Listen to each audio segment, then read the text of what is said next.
Muy buenos días. Primero que nada quiero agradecer la invitación a esta jornada y espero estar dentro de los 10 minutos. Bueno, claramente el esófago de Barrett viene muy en la línea de las presentaciones previas. Clásicamente ha sido conocido como una complicación del reflujo. Bueno, para los que quieran profundizar, dados estos 10 minutos, ¿qué les recomiendo? Hay dos artículos de revisión muy buenos que son las dos guías más importantes en cuanto a Barrett y que un poco reflejan también dónde es más frecuente el Barrett. Efectivamente en Norteamérica y en Europa probablemente, de hecho hay policlínicos de Barrett, hay clínicas de Barrett y todo lo que son guías y tratamiento, les destaco estas dos. Una del American College of Gastroenterology, que fue publicada en 2016, y esta más moderna que también es la guía europea también de Barrett. En gran parte todo lo que les voy a comentar está referenciado de estas dos guías. Bueno, como definición, ¿qué es el esófago de Barrett? Es un reemplazo, es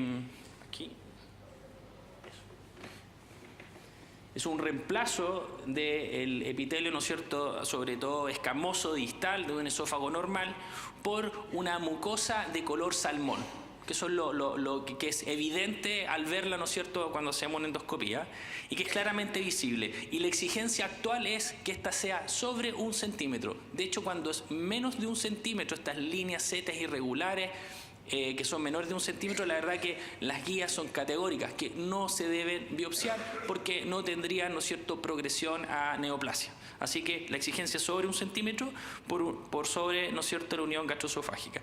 Y esto debe ser confirmado además histopatológicamente por biopsias e idealmente por 2 patólogos expertos en Barrett, porque a veces no es tan fácil, ¿no es cierto?, ponerse de acuerdo, sobre todo cuando queremos buscar lo más relevante, si hay displasia o no hay displasia. Bueno, ¿cómo se origina el Barrett? La verdad es que todos sabemos que en gran parte está muy relacionado al reflujo gastroesofágico. En los últimos años se ha ido trabajando y una de las teorías más importantes es que habrían stem cells a nivel del cardia, que éstas se diferenciarían por múltiples factores ambientales, donde el reflujo probablemente uno de los más importantes, y esto generaría, ¿no es cierto?, este epitelio de reemplazo. También obviamente se han encontrado algunas asociaciones genéticas a esto. ¿Por qué es importante hablar de Barrett? La verdad es que Barrett es una condición premaligna del adenocarcinoma esofágico y donde el factor clave es el grado de displasia.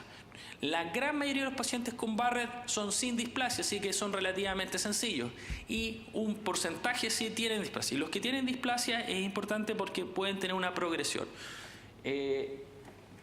Por ejemplo, con displasia de bajo grado la progresión es de 0.2 a 0.5% al año hacia adenocarcinoma, pero fíjense, cuando tenemos displasia alto grado esto se dispara hasta 7 por año, así que probablemente cuando hay displasia es lo más relevante. ¿Cuáles son los factores de riesgo de esófago de Barrett? Ha sido bien identificado. Claramente el reflujo y sobre todo el reflujo crónico, que es definido un reflujo por sobre los 5 años. La edad, sobre los 50 años. El género masculino también, el tabaquismo, la obesidad central y la raza caucásica. Ese es como el perfil, ¿no es cierto?, de riesgo de esófago de Barrett. El alcohol, la verdad, de que no incrementaría el riesgo de esófago de Barrett. Algunos incluso hablan de que el vino podría ser un factor protector. Y lo otro interesante también está que el esófago de Barrett también es más común en familiares de primer grado. Así que también a veces es bueno preguntarle a los pacientes con Barrett si su mamá, su papá, alguien tuvo previamente. Bueno, ahora, ¿cómo evaluar el Barrett? Y esto es bien importante, que probablemente esto es clave. Hay que mirar bien y hay que, probablemente el verbo es observar bien. En resumidas cuentas, hay muchas clasificaciones, pero probablemente si pudiésemos tener una forma sistemática de observar el Barrett, hay 3 cosas. Está la clasificación de Praga, que va a ver longitud, la clasificación de París, que va a describir la morfología de las lesiones visibles, y finalmente vamos a hablar de los criterios de Vink, que tiene que ver ya con la parte más bien, la área chica, mirándolos detenidamente la mucosa y la vasculatura. Longitud, la clasificación de Praga. Esto es muy importante, tenemos que hablar un mismo lenguaje, por lo tanto, cuando nos referimos a esófago de Barrett, tenemos que ver la distancia que hay entre la unión gastroesofágica y la distancia con esta mucosa salmonada. Y esto tiene que ver con la máxima extensión, que es el M, y C requiere hasta dónde llega la circunferencia. Y según esto es en centímetros. En este caso, por ejemplo, un C2M5 es una circunferencia de 2 centímetros desde la unión gastroesofágica, y M5 es porque el tope de esta lengüeta llega por lo menos 5 centímetros desde ese sector.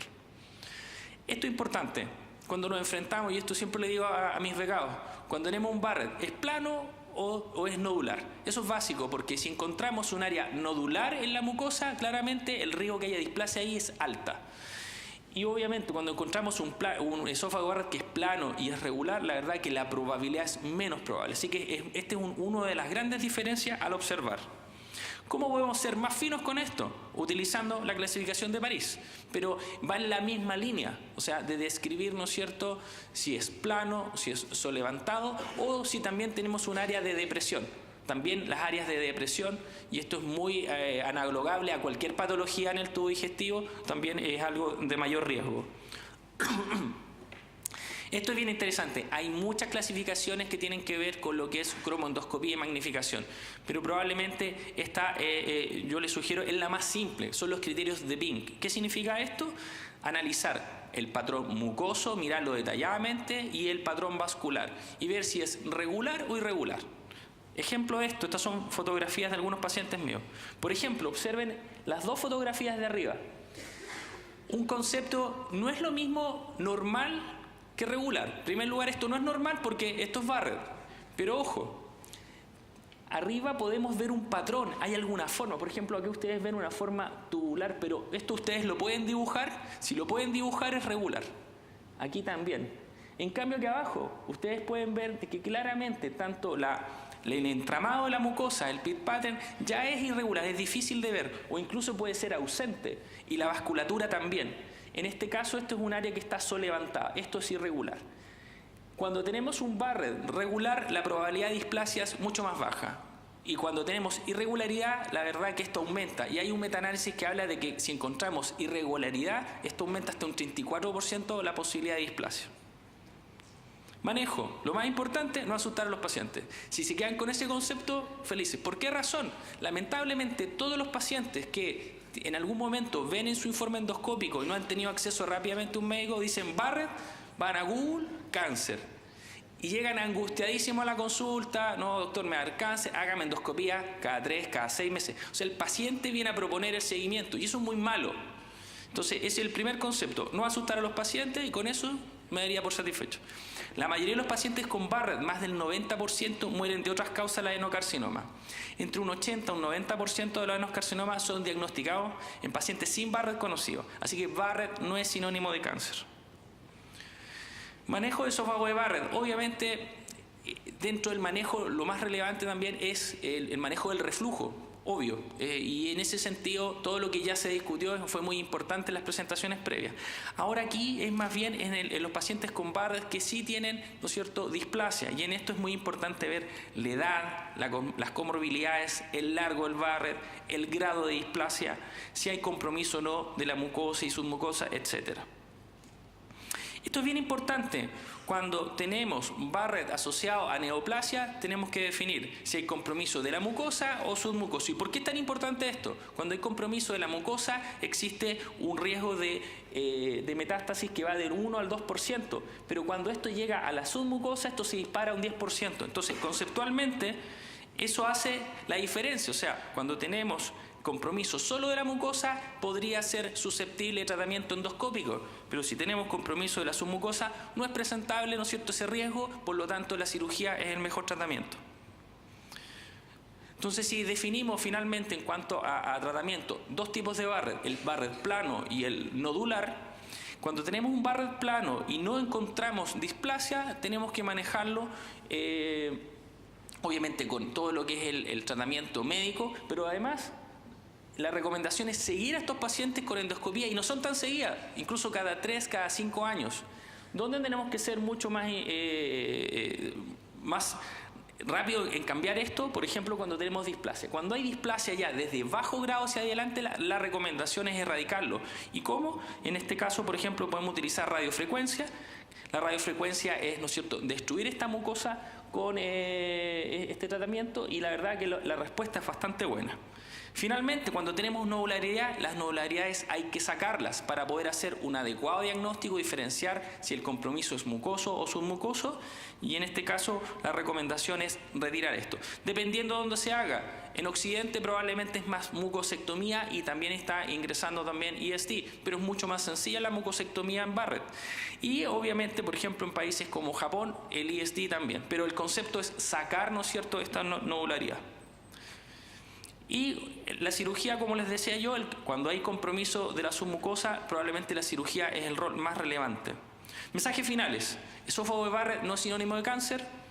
En el diagnóstico lo vital es diferenciar si es sin displasia o es con displasia, y esto nos va a definir todo el tratamiento. Y en el manejo, el control de reflujo es básico en todos, es muy importante, y ser categórico que en este caso el rol de la endoscopía y la cirugía debe ser discutido en equipos multidisciplinarios previamente y en base a estas guías. Así que muchas gracias.